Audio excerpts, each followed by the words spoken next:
Regarding the breast milk performance improvement program, what did we do in the do stage?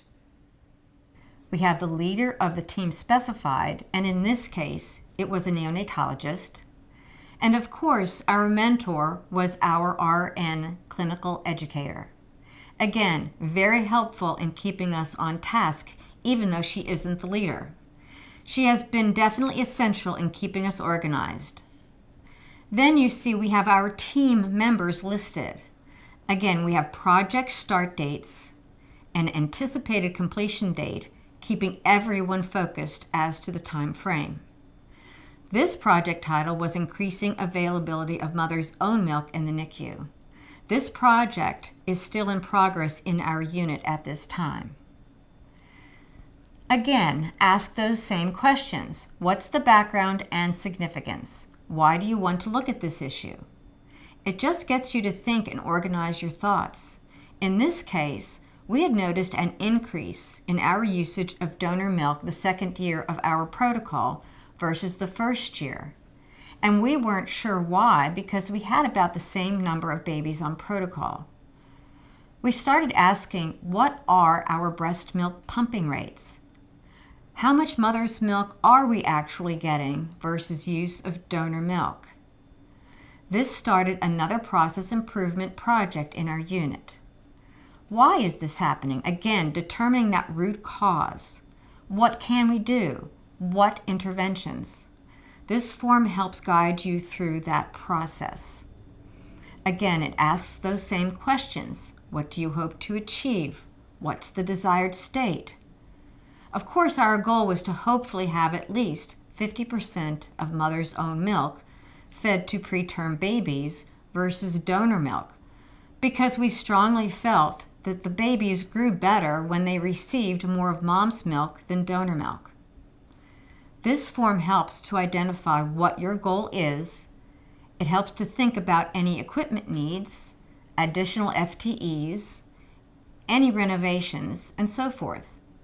It's just a good idea to get all this down on paper, as we discussed in an earlier slide. How do we minimize barriers and create alignment? First of all, who's going to be affected by any change that you make? You have to identify the staff in these areas and obtain their input. When we started looking at our pumping rates, we asked our NICU nurses for their input. What did they think we could do to improve this? How could we actually quantify how much mother's milk? Because we didn't really have a good way of documenting how much mother's milk and how much donor milk was being used. Again, we went right to where we felt we could get the best input. Our nurses were our resources. It's important that when you go to staff to get their input, make sure you listen to their concerns and provide them with support, because they usually have a very good idea of what's actually happening and what some of those barriers to some of these changes might be. It also creates alignment, because when you get their input, they're part of the process. They actually have a stake in it. Usually when that happens, you're more likely to get compliance with those changes. Act and hold accountable. Again, identify persons who are going to be responsible and specify dates for implementing the changes. You need to identify an education plan for what changes will be made and when. That's where our RN clinical educator was so very helpful, because she was very much on task, making sure that the right education was provided at the right time. A timeline was developed with the start dates, so everyone knew when we were going to make these changes in our feeding protocol.